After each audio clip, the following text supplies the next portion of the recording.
کیونکہ میں ہی خداوند تیرا خدا ہوں جو معجزاً سمندر کو تھما دیتا ہوں۔ میرا نام رب الافواج ہے، اور میں نے اپنا کلام تیرے منہ میں ڈالا اور تجھے اپنے ہاتھ کے سائے تلے چھپا رکھا، تاکہ افلاک کو برپا کروں اور زمین کی بنیاد ڈالوں، اور اہل صیون سے کہوں کہ تم میرے لوگ ہو۔ جاگ جاگ، اٹھ اے یروشلم، دیکھو تم سب جو آگ سلگاتے ہو اور اپنے آپ کو انگاروں سے گھیر لیتے ہو، اپنی ہی آگ کے شعلوں میں اور اپنے سلگائے ہوئے انگاروں میں چلو، تم میرے ہاتھ سے یہی پاؤ گے، تم عذاب میں لیٹ رہو گے۔ یسایہ 50واں باب۔ خداوند یوں فرماتا ہے کہ تیری ماں کا طلاق نامہ جسے لکھ کر میں نے اسے چھوڑ دیا کہاں ہے؟ یا اپنے قرض خواہوں میں سے کس کے ہاتھ میں نے تم کو بیچا؟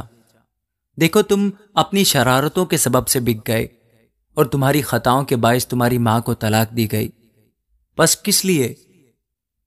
جب میں آیا تو کوئی آدمی نہ تھا، اور جب میں نے پکارا تو کوئی جواب دینے والا نہ ہوا۔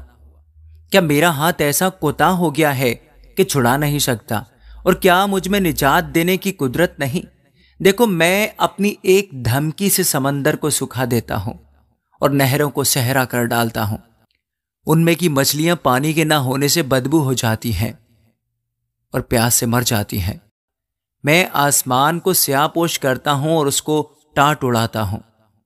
خداوند خدا نے مجھ کو شاگرد کی زبان بخشی، تاکہ میں جانوں کہ کلام کے وسیلہ سے کس طرح تھکے ماندے کی مدد کروں۔ وہ مجھے ہر صبح جگاتا ہے اور میرا کان لگاتا ہے تاکہ شاگردوں کی طرح سنوں۔ خداوند خدا نے میرے کان کھول دیے، میں باغی و برگشتہ نہ ہوا۔ میں نے اپنی پیٹھ پیٹنے والوں کے اور اپنی داڑھی نوچنے والوں کے حوالہ کی۔ میں نے اپنا منہ رسوائی اور تھوک سے نہیں چھپایا، پر خداوند خدا میری حمایت کرے گا، اور اس لیے میں شرمندہ نہ ہوں گا۔ اور اسی لیے میں نے اپنا منہ سنگ خارا کی مانند بنایا، اور مجھے یقین ہے کہ میں شرمسار نہ ہوں گا۔ مجھے راست باز ٹھہرانے والا نزدیک ہے، کون مجھ سے جھگڑا کرے گا؟ آؤ ہم آمنے سامنے کھڑے ہوں۔ میرا مخالف کون ہے؟ وہ میرے پاس آئے۔ دیکھو خداوند خدا میری حمایت کرے گا، کون مجھے مجرم ٹھہرائے گا؟ دیکھ وہ سب کپڑے کی مانند پرانے ہو جائیں گے، ان کو کیڑے کھا جائیں گے۔ تمہارے درمیان کون ہے جو خداوند سے ڈرتا اور اس کے خادم کی باتیں سنتا ہے؟ جو اندھیرے میں چلتا اور روشنی نہیں پاتا، وہ خداوند کے نام پر توکل کرے اور اپنے خدا پر بھروسہ رکھے۔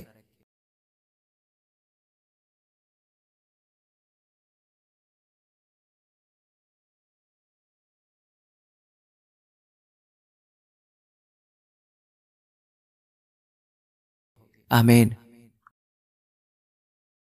یسایہ 51 باب۔ اے لوگو جو صداقت کی پیروی کرتے ہو اور خداوند کے جویان ہو، میری سنو۔ اس چٹان پر جس میں سے تم کاٹے گئے ہو، اور اس گھڑے کے سوراخ پر جہاں سے تم کھودے گئے ہو، نظر کرو۔ اپنے باپ ابراہیم پر اور سارا پر جس سے تم پیدا ہوئے نگاہ کرو، کہ جب میں نے اسے بلایا وہ اکیلا تھا، پر میں نے اس کو برکت دی اور اس کو کثرت بخشی۔ یقیناً خداوند صیون کو تسلی دے گا، وہ اس کے تمام ویرانوں کی دلداری کرے گا۔ وہ اس کا بیابان عدن کی مانند اور اس کا صحرا خداوند کے باغ کی مانند بنائے گا۔ خوشی اور شادمانی اس میں پائی جائے گی، شکر گزاری اور گانے کی آواز اس میں ہوگی۔ میری طرف متوجہ ہو، اے میرے لوگو، میری طرف کان لگا، اے میری امت، کیونکہ شریعت مجھ سے صادر ہوگی، اور میں اپنے عدل کو لوگوں کی روشنی کے لیے قائم کروں گا۔ میری صداقت نزدیک ہے، میری نجات ظاہر ہے، اور میرے بازو لوگوں پر حکمرانی کریں گے۔ جزیرے میرا انتظار کریں گے، اور میرے بازو پر ان کا توکل ہوگا۔ اپنی آنکھیں آسمان کی طرف اٹھاؤ اور نیچے زمین پر نگاہ کرو، کیونکہ آسمان دھوئیں کی مانند غائب ہو جائیں گے، اور زمین کپڑے کی طرح پرانی ہو جائے گی، اور اس کے باشندے مچھروں کی طرح مر جائیں گے۔ لیکن میری نجات ابد تک رہے گی، اور میری صداقت موقوف نہ ہوگی۔ اے صداقت شناسو، میری سنو۔ اے لوگو جن کے دل میں میری شریعت ہے، انسان کی ملامت سے نہ ڈرو، اور ان کی تانہ زنی سے ہراساں نہ ہو، کیونکہ کیڑا ان کو کپڑے کی مانند کھائے گا، اور کرم ان کو پشمینہ کی طرح کھا جائے گا، لیکن میری صداقت ابد تک رہے گی اور میری نجات پشت در پشت۔ جاگ جاگ اے خداوند کے بازو توانائی سے ملبس ہو، جاگ جیسا قدیم زمانہ میں اور گزشتہ پشتوں میں۔ کیا تو وہی نہیں جس نے رحب کو ٹکڑے ٹکڑے کیا اور اسدہا کو چھیدا؟ کیا تو وہی نہیں جس نے سمندر یعنی بحر عمیق کے پانی کو سکھا ڈالا، جس نے بحر کی تہہ کو راستہ بنا ڈالا تاکہ جن کا فدیہ دیا گیا اسے عبور کریں؟ سو وہ جن کو خداوند نے مخلصی بخشی لوٹیں گے اور گاتے ہوئے سیون میں آئیں گے، اور ابدی سرور ان کے سروں پر ہوگا۔ وہ خوشی اور شادمانی حاصل کریں گے اور غم و اندوہ کافر ہو جائیں گے۔ تم کو تسلی دینے والا میں ہی ہوں۔ تو کون ہے جو فانی انسان سے اور آدم ذات سے جو گھاس کی مانند ہو جائے گا ڈرتا ہے؟ اور خداوند اپنے خالق کو بھول گیا ہے، جس نے آسمان کو تانا اور زمین کی بنیاد ڈالی، اور تو ہر وقت ظالم کے جوش و خروش سے کہ گویا وہ ہلاک کرنے کو تیار ہے ڈرتا ہے۔ پر ظالم کا جوش و خروش کہاں ہے؟ چلا وطن اسیر جلدی سے آزاد کیا جائے گا، وہ غار میں نہ مرے گا اور اس کی روٹی کم نہ ہو۔